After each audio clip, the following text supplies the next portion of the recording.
अस्सलाम वालेकुम स्टूडेंट्स। उम्मीद करता हूँ आप सब खैरियत से होंगे।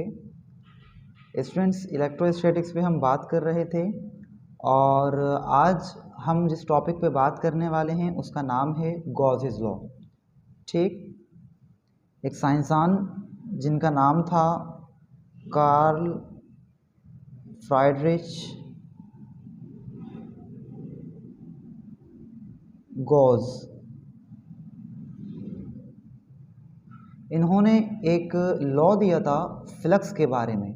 उसी लॉ के बारे में हम आज बात करने वाले हैं।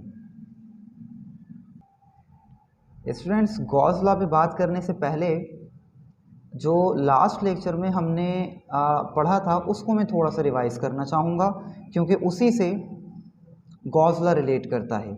लास्ट लेक्चर में हमने इलेक्ट्रिक फ्लक्स के ऊपर बात की थी और हमने कैलकुलेट किया था कि अगर एक पॉजिटिव चार्ज को एक स्फीयर के अंदर रख दिया जाए, ये स्फीयर, इस स्फीयर के अंदर अगर एक पॉजिटिव चार्ज रख दिया जाए तो उससे फील्ड लाइंस बाहर की तरफ निकलती हैं, जो कि इस स्फीयर को क्रॉस करती हुई बाहर की तरफ निकल जाती हैं।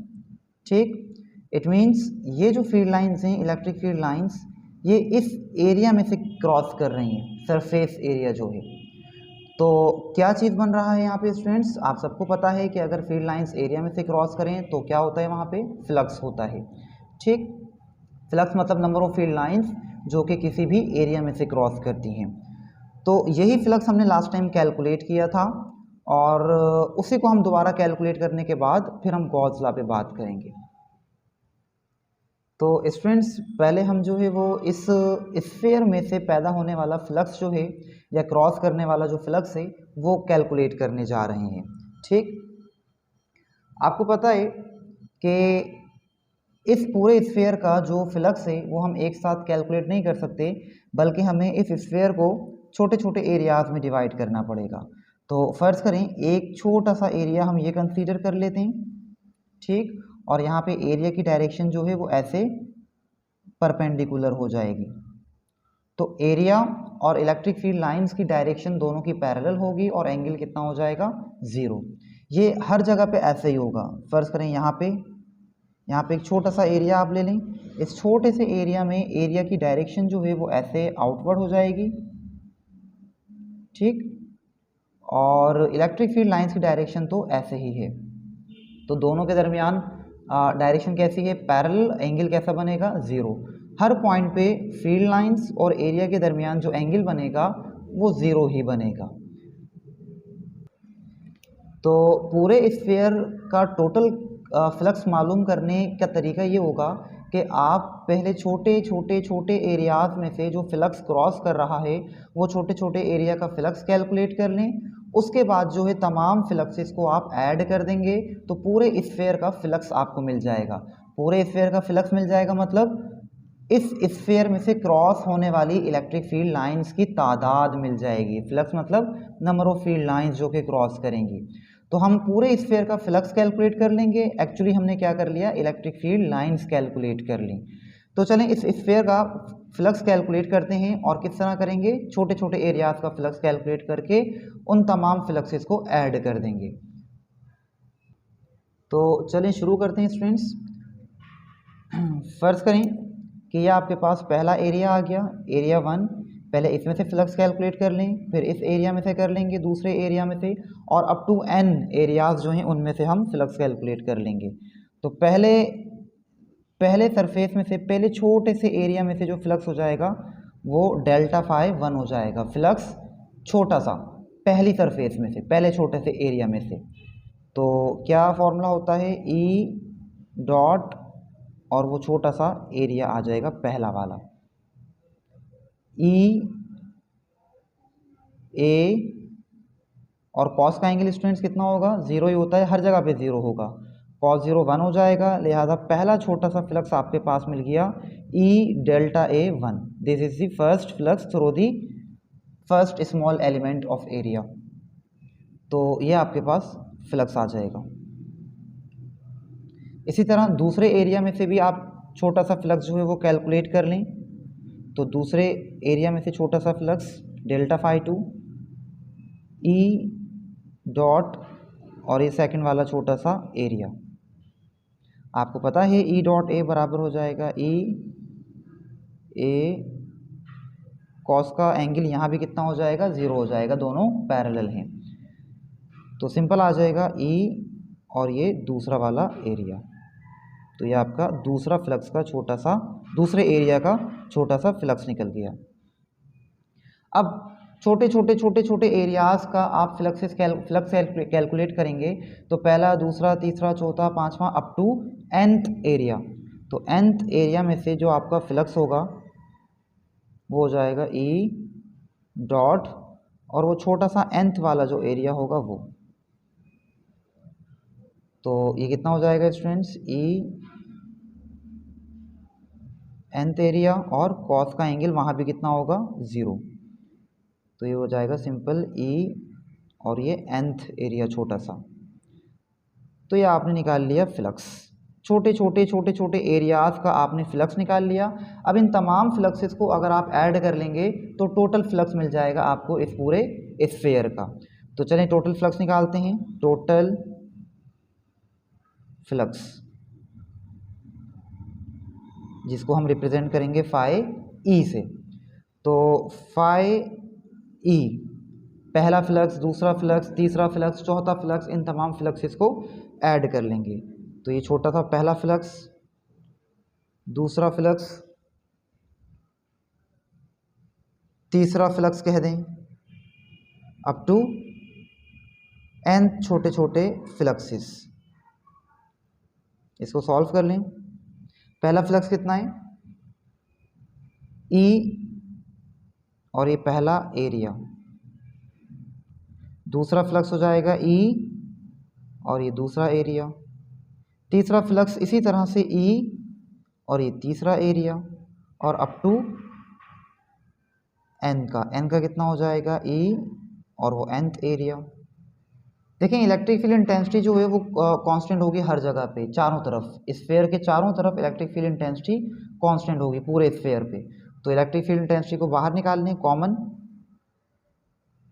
बाकी आपके पास बचे ये एरियाज, छोटे छोटे एरियाज। पहला एरिया, दूसरा एरिया, तीसरा छोटा सा एरिया और ये अप टू n तक जितने भी छोटे छोटे एरियाज हैं। इसका मतलब क्या हो गया, छोटे छोटे छोटे छोटे छोटे छोटे एरियाज जितने भी हैं पूरे स्फीयर के।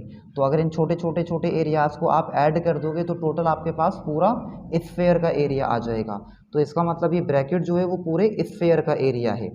और आपको पता होना चाहिए कि स्फीयर का जो एरिया होता है, स्फीयर का जो एरिया होता है वो कितना होता है, 4 पाई आर स्क्वायर। ठीक, तो हम इसको ऐसे लिख सकते हैं ई और ये पूरा जो है एरिया, इसको हम समीशन, इस तरह ऐसे छोटे छोटे एरियाज को हमने सम कर दिया, ये समीशन की साइन कहलाती है। तो इस पूरे ब्रैकेट को आप ऐसे भी लिख सकते हैं समीशन की साइन के साथ। तो ये आपके पास फ्लक्स इस तरह से। अब देखें ई, इलेक्ट्रिक फील्ड इंटेंसिटी। आपको याद होगा कि चार्ज से आर डिस्टेंस दूर, चार्ज से आर डिस्टेंस दूर इलेक्ट्रिक फील्ड इंटेंसिटी जो होती है वो कितनी होती है, वो होती है, इलेक्ट्रिक फील्ड इंटेंसिटी बराबर होती है 1/4 पाई एप्सिलॉन नॉट और Q अपॉन R का स्क्वायर। ठीक, तो आपके पास इलेक्ट्रिक फील्ड इंटेंसिटी की वैल्यू भी हैगी और टोटल एरिया भी आपके पास हैगा पूरे स्फीयर का। तो हम लिख सकते हैं इलेक्ट्रिक फील्ड इंटेंसिटी को 1/4 pi epsilon not Q upon R का स्क्वायर, और एरिया किसके बराबर है, 4 पाई आर स्क्वायर के, 4 पाई आर स्क्वायर। थोड़ा गौर करें, यहाँ पे कैंसिलेशन हो जाएगी, 4 पाई आर स्क्वायर से आर स्क्वायर। आपके पास कितना बचा, Q अपॉन एप्सिलॉन नॉट। तो आप लिख सकते हैं कि फ्लक्स जो आपके पास आ गया वो कितना आ गया, Q अपॉन एप्सिलॉन नॉट। इसको हाईलाइट कर लें। आपके पास जो फ्लक्स आ गया, आपने फ्लक्स निकाला है इस चार्ज का, तो इसका फ्लक्स कितना आ गया, Q अपॉन एप्सिलॉन नॉट। याद है स्टूडेंट्स आपको कि हमने क्या कहा था, फ्लक्स क्या होता है? आपको याद होगा, फ्लक्स हम कहते हैं electric field lines, number of electric field lines जो किसी भी एरिया में से गुजरती हैं। तो अगर आपने फ्लक्स कैलकुलेट कर लिया, इसका मतलब आपने number of field lines calculate कर ली, इलेक्ट्रिक फील्ड लाइंस की तादाद कैलकुलेट कर ली। तो अब आप यहाँ इस फॉर्मूले से कह सकते हैं कि जो एक चार्ज है वो इतना फ्लक्स बनाएगा, इतना फ्लक्स मतलब इतनी फील्ड लाइंस बनाएगा, Q अपॉन एप्सिलॉन नॉट। आप सिंपल इतना बताएं कि ये जो चार्ज है इसका मैग्नीट्यूड कितना है, ये 1 कूलम का है, 2 कूलम का है, 10 कूलम का है, इसका मैग्नीट्यूड कितना है, बस ये बता दीजिए आप। अगर आपने ये चार्ज का मैग्नीट्यूड बता दिया तो आप सिंपली इस फॉर्मूले से बता सकते हैं इलेक्ट्रिक फ्लक्स, और इलेक्ट्रिक फ्लक्स मतलब number of field lines, electric field lines की तादाद आप बता सकते हैं इस फॉर्मूले से। तो स्टूडेंट्स इस फॉर्मूले को, इस मेथड को इस्तेमाल करके, इलेक्ट्रिक फ्लक्स को इस्तेमाल करके हमने लास्ट लेक्चर तक क्या किया था, इस चार्ज से बनने वाली इलेक्ट्रिक फील्ड लाइंस को हमने लिमिट दी थी कि अगर इतने मैग्नीट्यूड का चार्ज होगा तो वो इतनी फील्ड लाइंस बनाएगा। तो इस तरह से हमने इसको लिमिट दे दी है। ठीक, अगर 1 कूलम का चार्ज है तो यहाँ पे 1 कूलम रखें, नीचे एप्सिलॉन नॉट कांस्टेंट वैल्यू है, इसको डिवाइड करा दें, आपके पास जो नंबर आएगा, जो वैल्यू आएगी वो आपको बताएगी इलेक्ट्रिक फील्ड लाइंस की तादाद, कि इतनी इलेक्ट्रिक फील्ड लाइंस ये 1 कूलम का चार्ज बनाएगा। अगर 2 कूलम का चार्ज रखा है तो यहाँ पे 2 रख दें, 2 कूलम, और एप्सिलॉन नॉट कांस्टेंट डिवाइड करवा दें, जो नंबर आएगा वो आपको ये बताएगा कि 2 कूलम का जो चार्ज है वो इतनी इलेक्ट्रिक फील्ड लाइंस बनाएगा। ठीक, तो इस तरह से आपने क्या किया, एक्चुअली एक चार्ज से बनने वाली इलेक्ट्रिक फील्ड लाइंस कैलकुलेट कर ली, उनको लिमिट दे दी कि एक चार्ज इतनी ही फील्ड लाइंस बनाता है। ये तो स्टूडेंट्स आपने फ्लक्स निकाला है सिंपल मैथमेटिक्स को इस्तेमाल करके। ठीक, गॉस लॉ क्या कहता है, अब हम बात कर सकते हैं गॉस लॉ के ऊपर। अगर ये क्लियर हो गया है, फ्लक्स आप कैलकुलेट कर चुके हैं, आपको पता चल चुका है कि एक स्फीयर में से निकलने वाला फ्लक्स इतना होता है, तो अब आप गॉस लॉ पे बात कर सकते हैं। देखिए गॉस लॉ जो है वो हमें क्या बताता है, देखिए गॉस ने इसी फ्लक्स को देखते हुए अपना एक लॉ पेश किया। उसने ये कहा था, गॉस ने, कि आप इस चार्ज को किसी भी तरह के शेप के अंदर रख दें। उसने हर तरह के 3D शेप के अंदर इस चार्ज को रखा और वहाँ पे फ्लक्स कैलकुलेट किया। जैसे अभी अभी यहाँ तो आपने कैलकुलेट कर ही लिया। अब उसने क्या किया, उसने इसी चार्ज को उठा के एक क्यूब के अंदर रख दिया। ये क्यूब,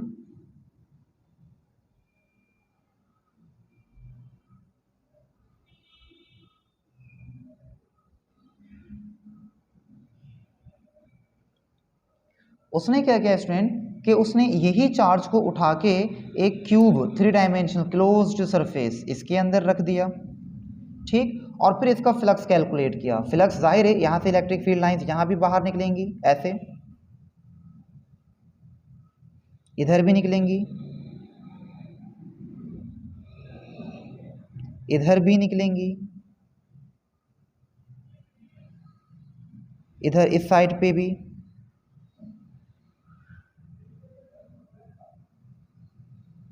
तो उसने इस क्यूब में से भी इस चार्ज का फ्लक्स कैलकुलेट किया और साथ ही साथ उसने फिर इसी चार्ज को उठा के एक सिलेंडर के अंदर रख दिया, सिलेंडर इस तरह से।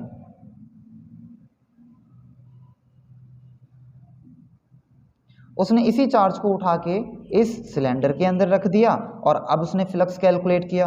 इलेक्ट्रिक फील्ड लाइंस इस एरिया को क्रॉस कर रही हैं,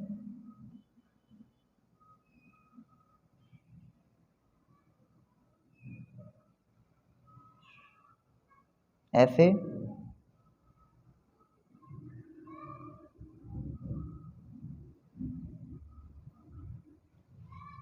उसने ये किया कि डिफरेंट 3D शेप्स के अंदर, डिफरेंट क्लोज्ड सरफेसेस के अंदर इस चार्ज को रखा और इसका फ्लक्स कैलकुलेट किया, टोटल फ्लक्स।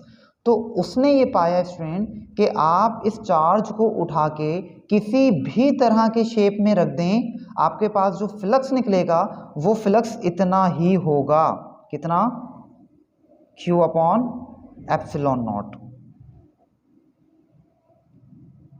तो उसने ये कहा कि आप इस चार्ज को उठा के किसी भी तरह के शेप में रख दें, जो टोटल फ्लक्स निकलेगा वो इतना ही निकलेगा। अब अगर आप यहाँ पे इसका फॉर्मूला देखते हैं तो आपको नज़र आ रहा होगा कि जो फ्लक्स है वो सिर्फ और सिर्फ चार्ज के ऊपर डिपेंड कर रहा है, शेप के ऊपर डिपेंड नहीं करता। तो फॉर्मूले में भी कहीं पे शेप का जिक्र नहीं है। यही चीज़ उसने एनालाइज की गॉस ने, और हमें बताया कि आप इस चार्ज को उठा के किसी भी तरह के शेप के अंदर रख दें, फ्लक्स जो होगा वो इतना ही होगा, Q अपॉन एप्सिलॉन नॉट। ठीक, अभी इस चीज़ को हम प्रूफ भी करेंगे आगे जाके। सही, तो किसी भी तरह के शेप में आप इसको रख दें। आप इसको ऐसे समझें कि ये जो चार्ज है वो Q upon epsilon not flux ही पैदा करता है। फ्लक्स मतलब नंबर ऑफ फील्ड लाइंस। तो ये जो चार्ज है वो Q upon epsilon not electric field lines ही पैदा करता है, इतना ही फ्लक्स पैदा करता है। अब इस चार्ज को उठा के तुम स्फीयर के अंदर रख दो, तब भी ये Q upon epsilon not lines generate करेगा। इस चार्ज को उठा के आप क्यूब के अंदर रख दो, तब भी ये Q upon epsilon not field lines को ओरिजिनेट करेगा। या आप इस चार्ज को उठा के किसी सिलेंडर में रख दो, तब भी ये इतनी ही फील्ड लाइंस जनरेट करेगा। तो इसका मतलब उसने गॉस ने सिंपली कह दिया कि भाई ये किसी भी तरह के शेप पे डिपेंड नहीं करता, किसी भी तरह के शेप में आप इस चार्ज को उठा के रख दो वो इतना ही फ्लक्स पैदा करेगा, मतलब इतनी ही इलेक्ट्रिक फील्ड लाइंस जनरेट करेगा। तो पहला पॉइंट तो उसने ये कहा था। तो फर्ज करें कि हम एक अजीबो गरीब सा शेप ले लेते हैं, इर्रेगुलर सा कोई शेप ले लेते हैं। ठीक, इस तरह से कोई शेप है और ये क्लोज्ड सरफेस है। ठीक, चारों तरफ से ये बंद है, ऐसे क्लोज्ड 3 डायमेंशनल सरफेस है ये। इसके अंदर उठा के हम चार्ज रख देते हैं, पॉजिटिव चार्ज। ठीक, तो ये क्या होगा कि चूंकि इसका जो फ्लक्स है वो शेप पे डिपेंड करता ही नहीं है, तो अब सिंपल आप ये कह दो कि भाई ये चार्ज जो है वो कितना फ्लक्स पैदा करेगा, वो Q upon epsilon not flux ही पैदा करेगा। आपको इसका फ्लक्स कैलकुलेट करने की ज़रूरत है ही नहीं, वो सिंपल इतना ही फ्लक्स कैलकुलेट करेगा। गॉस ने आपको शॉर्टकट बता दिया, गॉस ने आपको शॉर्टकट बता दिया कि किसी भी तरह के शेप में उठा के रख दो, कैलकुलेट करने की ज़रूरत नहीं है, फ्लक्स इतना ही बनेगा। ठीक स्टूडेंट्स, अच्छा साथ ही साथ जो है गॉस ने एक और पॉइंट भी बताया था। गॉस ने ये कहा था कि आप इस क्लोज्ड सरफेस के अंदर चाहे तो एक चार्ज उठा के रख दें, मिसाल के तौर पे ये एक चार्ज आपने रख दिया 10 कूलम का। ठीक, या इसी 10 कूलम के चार्ज को आप इस तरह से रख दें कि ये 2 कूलम का चार्ज, ये 2 कूलम का चार्ज, ये 3 कूलम का चार्ज, ये 3 कूलम का चार्ज, मतलब आप इस 10 कूलम को डिस्ट्रीब्यूट करके रख दें, 2 2 4 और ये 6 10। तो आप 10 कूलम चाहें तो एक साथ एक ही बड़ा चार्ज रख दें, या छोटे छोटे चार्जेस करके उसको आप 10 कूलम चार्ज कर दें। जो फ्लक्स बनेगा वो दोनों का बराबर होगा। जो एक चार्ज 10 कूलम का वो भी इतना ही फ्लक्स बनाएगा, और जो छोटे छोटे चार्जेस मिल के 10 कूलम बन रहे हैं तो ये तमाम मिल के भी इतना ही फ्लक्स पैदा करेंगे।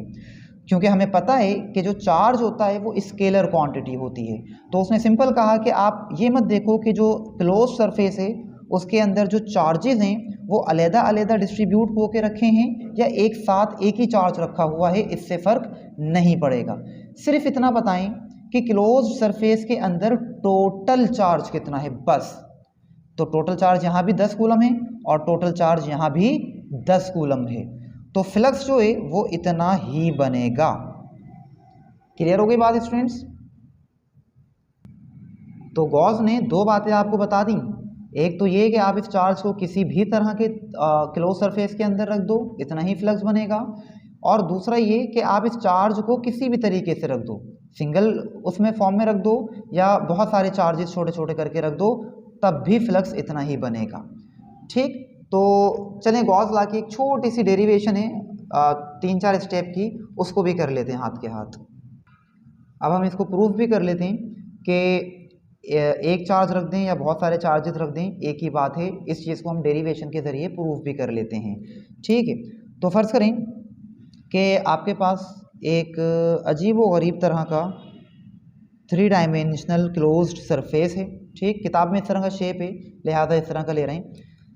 अजीबो गरीब आपने शेप ले लिया है। अब इसके अंदर आप चार्जेस रख दें। पहला चार्ज रख देते हैं Q1, दूसरा चार्ज रख दिया Q2, तीसरा चार्ज रख दें Q3 और अप टू n चार्जेस आपने इसके अंदर रख दिए, मतलब छोटे छोटे छोटे छोटे बहुत सारे चार्जेस रख दिए। ठीक, तो छोटे छोटे छोटे छोटे बहुत सारे चार्जेस कह दें, ये इन तमाम चार्जेस को मिला के आप सिंगल Q कह दें, एक ही बात है। टोटल चार्ज कह दें या इन तमाम का मिला के टोटल आप Q चार्ज कह दें, एक ही बात है, दोनों की वजह से सेम फ्लक्स पैदा होगा। ठीक, तो फर्ज करें कि इस तरह का आपके पास अजीबोगरीब शेप है और उसके अंदर कुछ चार्जेस इस तरह से डिस्ट्रीब्यूट हैं। अब आपने इलेक्ट्रिक फ्लक्स निकालना है। ठीक, तो पहला चार्ज, उसके अराउंड हम एक इमेजनरी स्फीयर ड्रा करेंगे। इमेजनरी स्फीयर ड्रा करेंगे। ये जो इमेजनरी स्फीयर है ये कहलाता है गॉसियन सरफेस। ठीक, और ये हर चार्ज के गिर्द हम एक इमेजनरी सरफेस ड्रा कर लेंगे, गॉसियन सरफेस।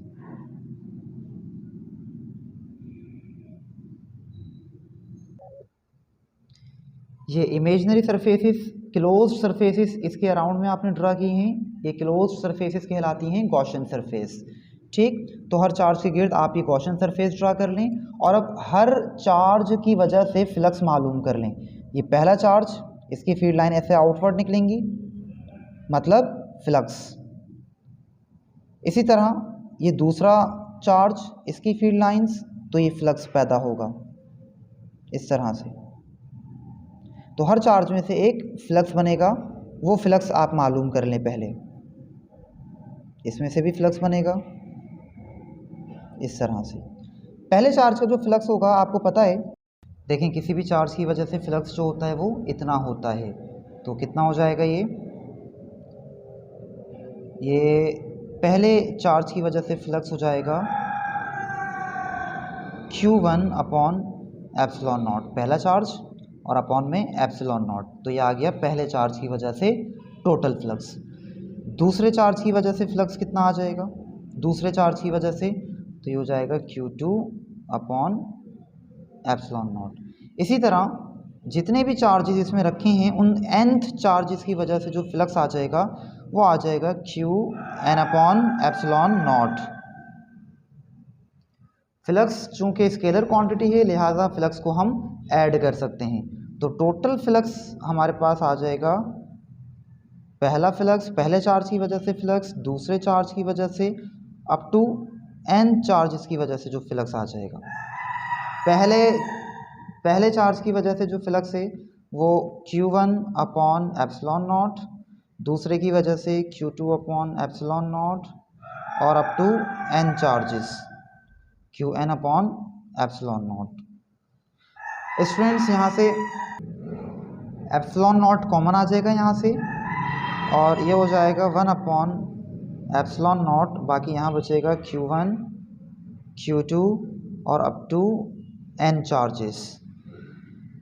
ठीक, तो और करें स्टूडेंट्स कि ये पहला चार्ज, दूसरा चार्ज, तीसरा चार्ज, चौथा, जितना भी इस क्लोज सरफेस के अंदर रखे हुए हैं वो तमाम चार्जेस आ गए। ठीक, अब चूंकि चार्जेस जो है वो स्केलर क्वांटिटी है लिहाजा हम इनको सिंपली ऐड करके कह देते हैं कि पहला छोटा चार्ज, दूसरा छोटा चार्ज, तीसरा चौथा, इन तमाम को ऐड किया तो एक चार्ज हमारे पास बन गया इक्विवेलेंट चार्ज Q। तो उसकी जगह हम लिख सकते हैं 1 अपॉन एप्सिलॉन नॉट और यह आ गया Q।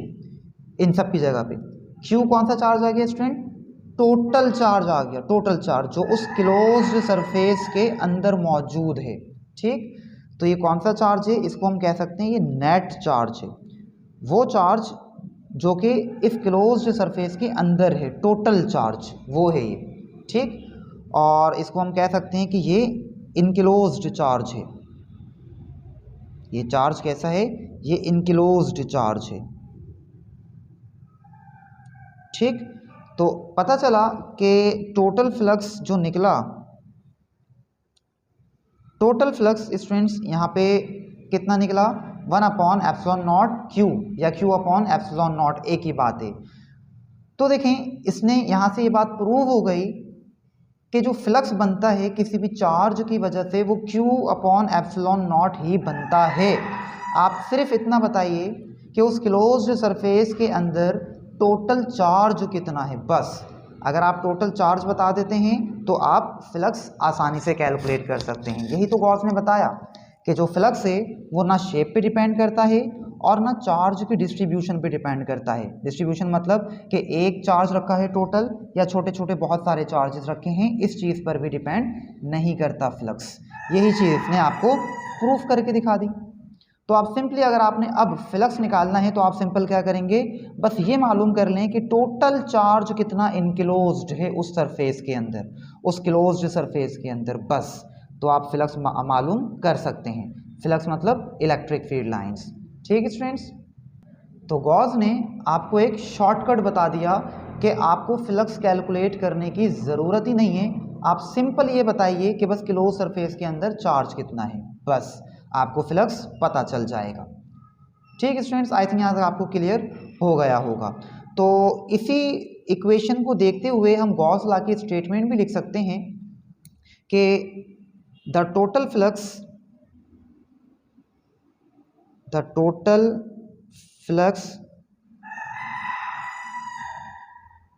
Through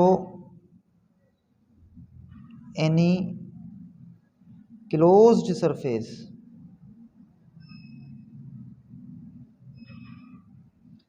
is equal to 1 upon epsilon naught times the total charge, total net charge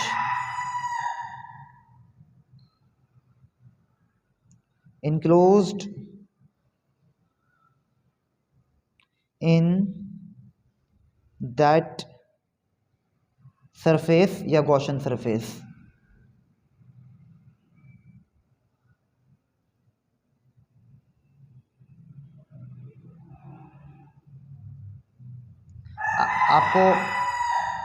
आपको याद होगा मैंने बताया था कि जो गॉसियन सरफेस है वो आप इमेजिनरी भी ले सकते हैं या रियल वाला जो आपके पास शेप होगा जो वाकई वहाँ मौजूद है वो भी आप उसको गॉसियन सरफेस कंसीडर कर सकते हैं।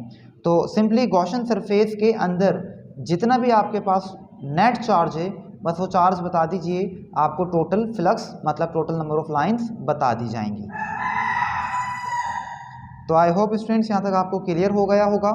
अब ये गॉस लॉ इस्तेमाल कहाँ पे आता है, गॉस लॉ की एप्लीकेशन पे और बात कर लेते हैं। थोड़ी सी एक कॉन्सेप्ट दे देता हूँ, उसके बाद फिर नेक्स्ट लेक्चर में हम बात करेंगे। तो यूजेस या applications of Gauss law, Gauss law को हम कहाँ इस्तेमाल करते हैं, तो जहन में रखिएगा कि Gauss law is used to find या calculate electric field intensity।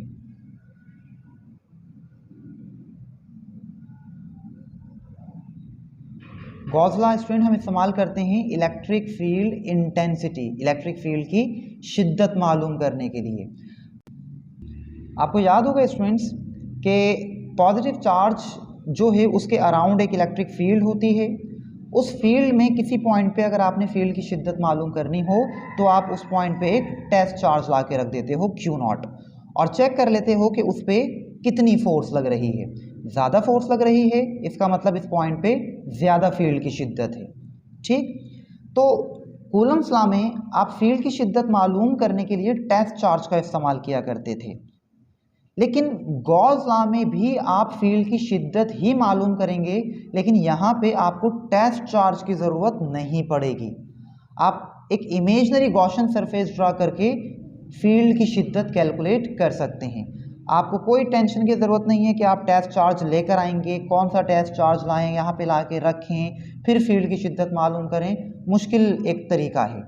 अब हम गॉस लॉ को इस्तेमाल करके बड़ी आसानी के साथ जो है वो फील्ड की शिद्दत मालूम कर सकते हैं। दूसरी बात ये कि कूलम्स लॉ जो है वो सिर्फ पॉइंट चार्जेस की वजह से बनने वाली जो फील्ड हैं उनमें फील्ड की शिद्दत मालूम करता है, जबकि गॉस लॉ बहुत सारे चार्जेस की वजह से बनने वाली फील्ड में फील्ड की शिद्दत मालूम कर सकता है। जैसे मिसाल के तौर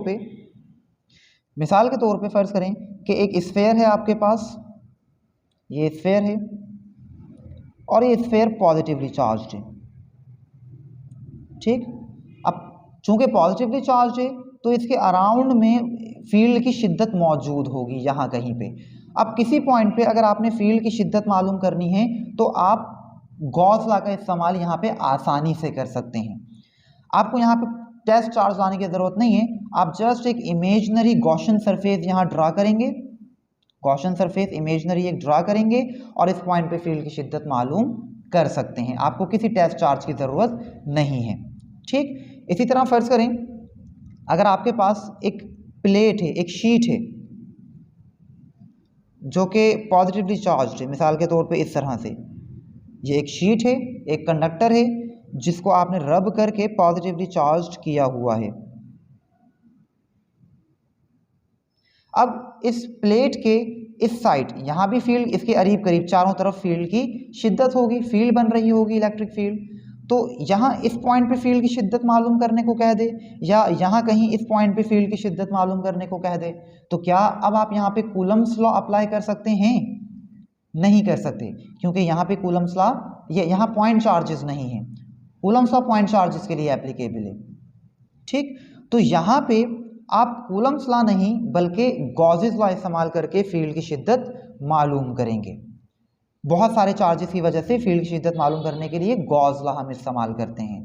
तो आई होप स्टूडेंट्स यहाँ तक क्लियर हो गया होगा आपके कि गॉस लॉ जो है वो बहुत सारे चार्जेस की वजह से बनने वाली फील्ड की शिद्दत मालूम करने के लिए इस्तेमाल होता है, जबकि कूलम्स लॉ जो है वो नॉर्मली पॉइंट चार्जेस की वजह से बनने वाली जो फील्ड है उसमें फील्ड की शिद्दत मालूम करने के लिए कूलम्स लॉ जो है वो उसमें हम टेस्ट चार्ज इस्तेमाल करते हैं, जबकि गॉस लॉ में हमें किसी टेस्ट चार्ज की ज़रूरत नहीं पड़ती। वहाँ हम just Gaussian surface, imaginary Gaussian surface draw करके और वहाँ पॉइंट फील्ड की शिद्दत मालूम कर सकते हैं।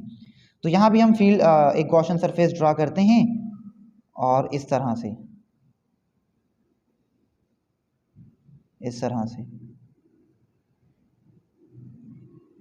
ठीक। यहाँ पे जो गॉसियन सरफेस होता है वो हम इस तरह से फ़र्ज़ करते हैं, एक सिलेंड्रिकल टाइप।